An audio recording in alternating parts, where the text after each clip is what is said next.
देवेंद्र फडणवीस यांच्या दिल्लीतील संभाव्य भूमिकेवरून शिवसेना ठाकरे गटाचे खासदार संजय राऊत यांनी मोठं वक्तव्य केलंय। राजकारणात पतंग उडवणं स्वाभाविक असल्याचं सांगत दिल्लीतील देवेंद्र फडणवीस यांची गरज असल्याचा दावा राऊत यांनी केलाय। फडणवीसांना दिल्लीची आवड नसली तरी राष्ट्र त्यांना साथ घालत असल्याचे ते म्हणाले। पंतप्रधानांना उत्तम कॅबिनेट तयार करायचं असल्याने फडणवीसांना केंद्रात आणण्याची चर्चा असल्याचं राऊत यांनी म्हटलंय। फडणवीस पुन्हा महाराष्ट्रातच राहतील अशी चर्चा होत असली तरी त्यांच्या बाजूची काही मंडळी वेगळीच तयारी करत असल्याचा दावा त्यांनी केलाय। दरम्यान धर्मेंद्र प्रधान यांना शिक्षण खात्यात अपेक्षित कामगिरी करता आली नसल्याने दबावाखाली राजीनामा द्यावा लागल्याचा दावाही राऊत यांनी केलाय। कपिल सिब्बल यांच्या युक्तिवादाबाबत बोलताना फुटीर गटाला 4 ते 5 दिवसाचा वेळ लागू शकतो आणि संपूर्ण प्रक्रियेला 1.5 महिन्याचा कालावधी लागू शकतो असा अंदाज त्यांनी व्यक्त केलाय। नाशिकमधील रस्त्यावरील खड्ड्यामुळे झालेल्या मृत्यूच्या मुद्द्यावरही राऊत यांनी सरकारवर टीका केली। मृतांच्या कुटुंबियांना मोठी आर्थिक मदत देण्याची मागणी करत संबंधित महापौर आणि आयुक्तांवर गुन्हा दाखल करण्याची मागणी त्यांनी केली। दरम्यान एकनाथ शिंदे यांनी सत्तेत जाण्यासाठी भाजपमध्ये प्रवेश करण्यापूर्वी दिल्लीत बैठका घेत चाचपणी केली होती असा दावाही संजय राऊत यांनी केलाय। त्या भाषेमध्ये नेशन फर्स्ट, राष्ट्र प्रथम आहे ना, ते राष्ट्र त्यांना साथ घालत आहे।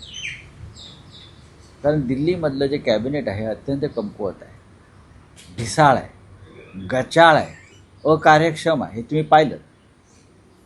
आणि प्रधानमंत्री वारंवार आता ज्या काही गोष्टी करू इच्छित आहेत जंतर मंतरच्या प्रकरणानंतर, त्यांना एक उत्तम कॅबिनेट बनवायचं आहे आणि त्यासाठी त्यांना देवेंद्र फडणवीस यांची आवश्यकता आहे असं ते सांगतात, त्यांच्या सहकार्यांना सांगतात। आणि कालसुद्धा 100% त्यांनी देवेंद्रजींना सांगितलेलं असणार। मग ते रिकामटेकडे आहेत का? देवेंद्रजी हळूहळू इकडलं काम आवरतील आणि दिल्लीत जातील। आवरावर करावे लागते ना घर, जेव्हा आपण बदलतो। आता महाराष्ट्रातून अनेक लोक दिल्लीला गेलेले आम्ही पाहिलेले आहेत। यशवंतराव चव्हाणांपासून विलासराव देशमुख असतील, शंकरराव चव्हाण असतील, गोपीनाथराव मुंडे असतील। मग मूळ घर आवरावं लागतं, त्याला थोडा वेळ घ्यावा लागतो, स्थिरसावर करावं लागतं, आपापल्या माणसांची व्यवस्था करावी लागते, कुटुंबाची व्यवस्था करावी लागते। पण देवेंद्रजींना राष्ट्र साथ घालत आहे आणि ते जे म्हणतात मी इथेच राहणार, तुमची खूप इच्छा असेल पण तुमच्या आजूबाजूचे लोक तुम्हाला ढकलत आहेत, त्याचं काय? तुमच्या आजूबाजूचे लोक तुम्ही दिल्लीत जावं यासाठी देव पाण्यात घालून बसलेले आहेत। मी चांगल्या भावनेने बोलतो आहे, आमच्या सद्भावना आहेत,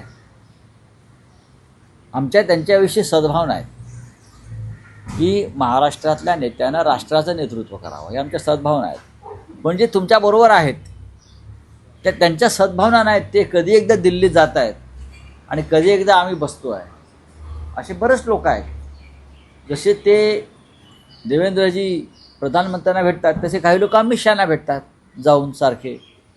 आता त्यांना तुम्ही दिल्लीत घेताय, आता तरी माझं करा, हे मला माहिती आहे।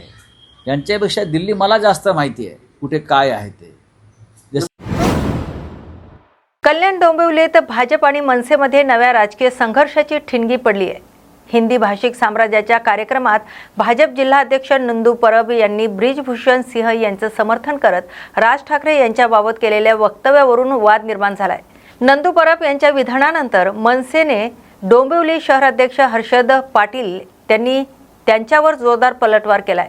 कल्याण डोंबिवलीत सर्व समाज एकत्र राहतात, त्यामुळे भाष्यवाद किंवा जातीवाद निर्माण करणारे वक्तव्य करू नयेत असा इशारा हर्षद पाटील यांनी दिलाय। तसेच राज ठाकरे यांच्यावर बोलण्याची नंदू परब यांची पात्रता नाही अशी टीकाही त्यांनी केली। दरम्यान नंदू परब यांचा सलाम आणि डकार या वक्तव्यासह हर्षद पाटील यांचा पलटवारामुळे कल्याण डोंबिवलीतील राजकीय वातावरण चांगलंच तापलंय।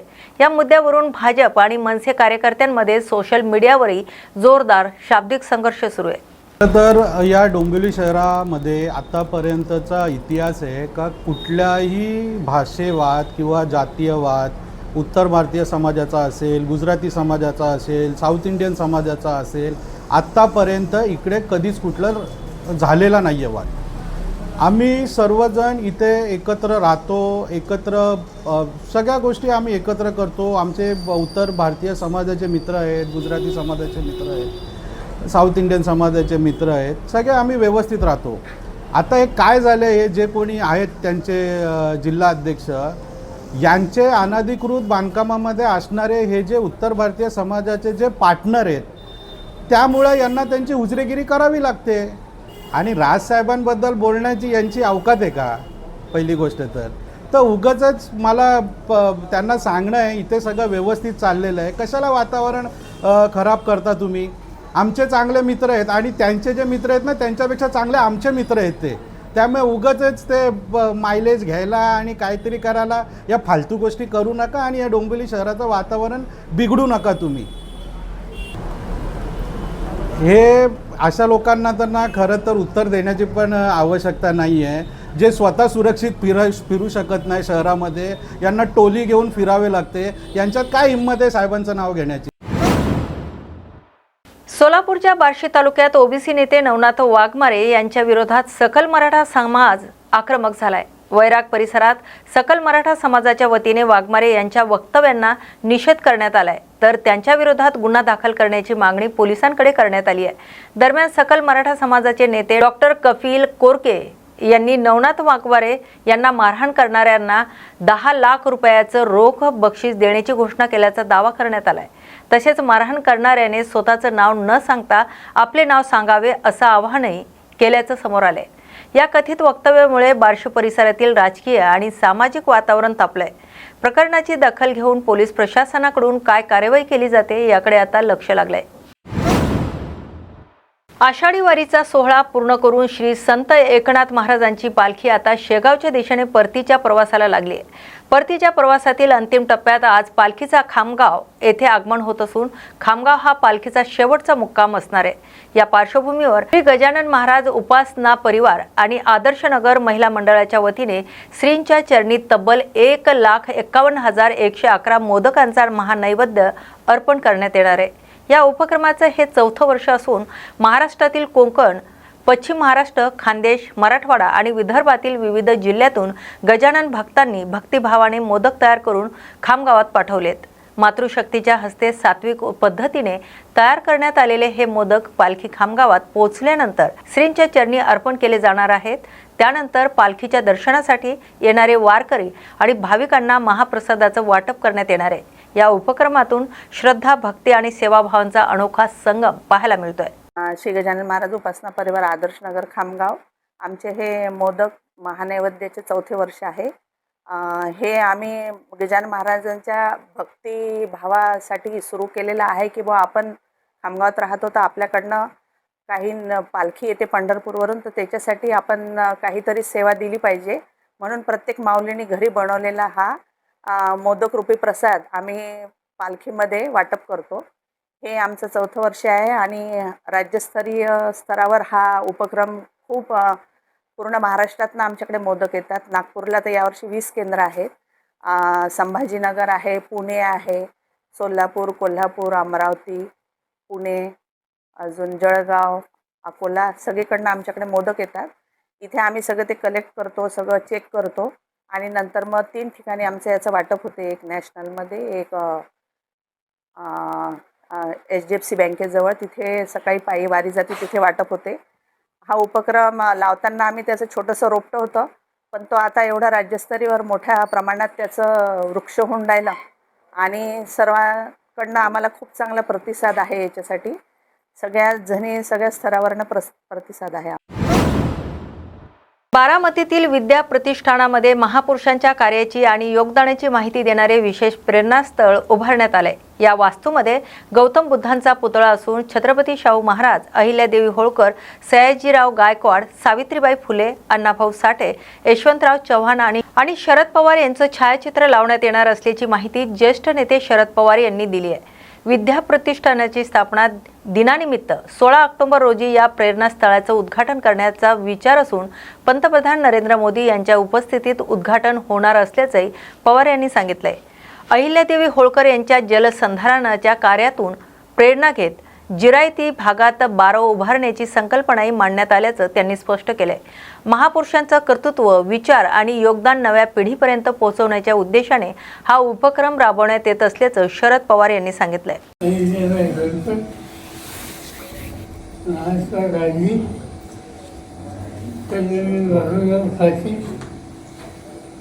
राजर्षी शाहू महाराज, सयाजीराव महाराज गायकवाड, त्याच्यानंतर सावित्रीबाई फुले, अण्णाभाऊ साठे, यशवंतराव चव्हाण आणि माझ्या मातोश्री शारदाबाई पवार असे ते जे त्याला नाव दिले प्रेरणा कुणी आलं तर हे सगळं बघून एक प्रेरणा वाचावी म्हणतात. गौतम बुद्ध आज पुस्तका आणि बाकी त्यांचे सोबत आणि त्याच्यामध्ये काही ठिकाणी एक अशी पद्धत असते की तुम्ही आज गेलं आणि वचन लावलं, समजा अहिल्याबाई होळकर, अहिल्याबाई होळकर यांचं योगदान काय ते संबंध लोकांच्या सोबत येतं. म्हणजे असा त्यांचं नाव येईल हे तुम्ही जाणता. राष्ट्रवादी काँग्रेस पक्षाचे ज्येष्ठ नेते शरद पवार आज बारामती दौऱ्यावर होते. यावेळी कार्यकर्त्यांशी संवाद साधताना त्यांनी बारामतीतील तथागत भगवान गौतम बुद्ध यांच्या डोमला प्रेरणास्थळ असं नाव देण्यात आल्याची माहिती दिली. या प्रेरणास्थळाचं उद्घाटन पंतप्रधान नरेंद्र मोदी यांच्या हस्ते करण्यात येणार असल्याचे पवार यांनी सांगितलंय. पंतप्रधान नरेंद्र मोदी यांच्याशी आपले बोलणं झालं असून 16 ते 20 ऑक्टोबर दरम्यान त्यांचा उपलब्ध वेळेनुसार उद्घाटनाची तारीख निश्चित केली जाणार असल्याचं शरद पवार यांनी स्पष्ट केलंय. तथागत भगवान गौतम बुद्ध आणि मानवतेचा संदेश देणारे हे प्रेरणास्थळ बारामतीच्या सांस्कृतिक वैभवात मोलाची भर घालणार असल्याचंही त्यांनी सांगितलंय. बुलढाणा जिल्ह्यातील मंगरूळ नवघरे येथे 100 वर्षापासून नागपंचमीची परंपरा जपली जाते. तर गावाबाहेर असलेल्या नागाची पाटी नागमंदिरात नागपंचमीच्या दिवशी ग्रामस्थांकडून नागदेवतेचं पूजन करण्यात आले. महिला आणि पुरुषांनी मोठ्या संख्येने उपस्थित राहून दर्शन घेतलंय. यावेळी वारुळाला प्रदक्षिणा घालत भजन आणि पूजन करण्यात आले. सकाळपासून संध्याकाळपर्यंत भजनी मंडळाकडून भजनाचा कार्यक्रम झालाय. रात्री नागदेवतेची आरती करण्यात आली. तर ग्रामस्थांच्या सहभागातून हा पारंपरिक धार्मिक सोहळा भक्तिभावाने पार पडलाय. काका हे या ठिकाणी देवाचे ते दिसतात साप वगैरे, हे काय म्हणतात त्याला? साप हे चंदन शेष महाराज, हा डोम्या शेष महाराज, बर, हा शेंदूर शेष महाराज, हा, हा गुलाब शेष, हा हळद्या शेष, हा कालिया आणि हा माणिक शेष, हा कापूर शेष. बर. या ठिकाणी काय केलं जातंय? समजा पेशंटला एखाद्या साप चावला, काय केलं जातंय? फक्त मंदिरात दिवा लावून द्यायचा, पेशंट इथं आणून बसवायचा, ते आपोआप पाणी उतरत. पान उतरत, त्याला काहीच होत नाही का? मग नाही, दगावत नाही, दगावत नाही पेशंट? नाही. आतापर्यंत किती पेशंटला असाच गुण आलेला आहे? आतापर्यंत 25 पेशंट. मावशी काय सांगसाल, कशी परंपरा आहे या ठिकाणी? कधी वर्षापासून यायचं तसंच उतारा होईल. माहीतच होईल उतारा. तुम्हाला साप चावला होता? हा, बर. साप चावले मला. तुम्हाला डिझाईनला गेलं? हा, मी पायल बी नव्हते हे ठिकाण. पाहिलं नव्हतं? नाही, पान लागलं तेव्हा तर इथंच आणून बसवलं होतं मला. बरं, काय सांगसाल, चांगला गुण येते का मग याचा? हा. अजून काय सांगसाल याच्यामुळं? काही गाणे वगैरे तुम्ही म्हणत असता का? नाही, मी नाही म्हणत. मी खेळतोच हे होते, गाणी म्हणत नाही. येतात मला पण म्हणत नाही. ती परंपरा कधीपासून चालू आहे? ही 65 वर्षापासून. 65 वर्षापासून. बरं, काय केलं जातं नेमकं इथं? इथं हे हरिनाम स्मरण केलं जातं आणि हे 2 वाद्य असतात. बर. कधी कधी वाजवता तुम्ही वर्षात? हे वर्षातून पंचमीच्या दिवशी आणि नवरात्रात 9 दिवस होम हवन होतं इथं. हो म्हणून होत. तुम्ही काय सांगसाल काका? हे आमचं भजन पूजन चालू असते. आम्ही दरवर्षी पंचमीला येतो, नवरात्रात बी येतो. बर. या ठिकाणी काय काय फरक पडतो लोकांना? या ठिकाणी ज्या माणसाला समजा पान लागलं, तो आला व्यक्ती कोणी बी, तर इथं आला की ते पान उचलून पान उचलून जाते, तो नीट होऊन जातो. असे किती लोकांना गुण आलेला आहे या ठिकाणी? या ठिकाणी बरेचसे लोकल गुण आला, लोकलच नाही जनावर बी गुण आला. ती यादी ठेवली नाही आम्ही, नाही तर पुष्कळच्या लोकांना बोलायला.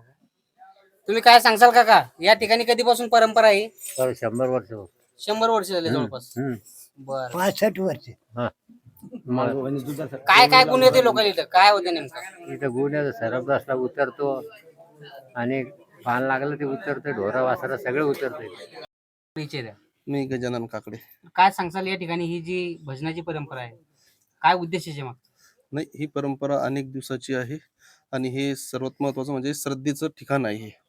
आणि पंचमीला हे अनेक दिवसापासून ही परंपरा चाललेली आहे. मला कळत नाही तेव्हापासून परंपरा आहे की हे आमचे गावकरी जी मंडळी आहे, हे भजनी मंडळ, वाद्य मंडळ, हे इथं पंचमीच्या दिवशी चांगल्या पद्धतीनं हे करतात. नवरात्र नवरात्रात पण सुद्धा हे वाद्य असतं इथं आणि सेवा असते.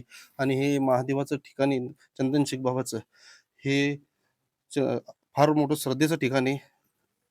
आणि हे या ठिकाणी लोकांना काय काय गुण येतात? नाही, लोकांना गुण आपले जे भावना असतात, हम्म. त्या भावना आपण मनातल्या ज्या व्यक्त केल्या त्या इच्छा पूर्ण होतात इथं. काका नाव सांगा तुमचं काय? नारायण पांडुरंग गाडे. बरं, काय सांगसाल किती वर्षाची परंपरा आहे ही वाजवायची? हे 100 वर्षापासून. 100 वर्षापासून. या ठिकाणी काय सांगसाल तुम्ही, काय विषय असताय या वाजवण्यामागा? याच्या मागं विशेष म्हणजे इथं जंगलातून एखाद्या माणसाला, जनावराला, कोणालाही बी समजा साप दोन झाला तर आमच्या गुरुच्या कृपेनं, त्यांच्या कारवाईमुळं तिथं साप उतरतो आणि कोणीही ते दगावत नाही. किती वर्षाची परंपरा आहे साधारणतः? ही कमीत कमी 1958ची पासून आहे. 58 पासून ही गँग आहे. कारण आम्ही नवीन आहे, पण आमच्या अगोदरचे जे आजोबा पंजोबा आहे त्याच्यापासून ही परंपरा आहे.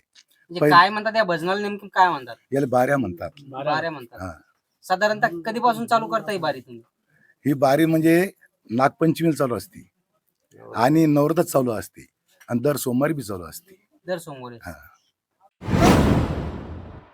आजच्या न्यूज मराठी या विशेष बातमीपत्रात आपण येथेच थांबतोय. अशाच नव्या आणि ताज्या बातम्यांसाठी पाहत राहा न्यूज मराठी 24/7. नवा भारत, नवा विचार.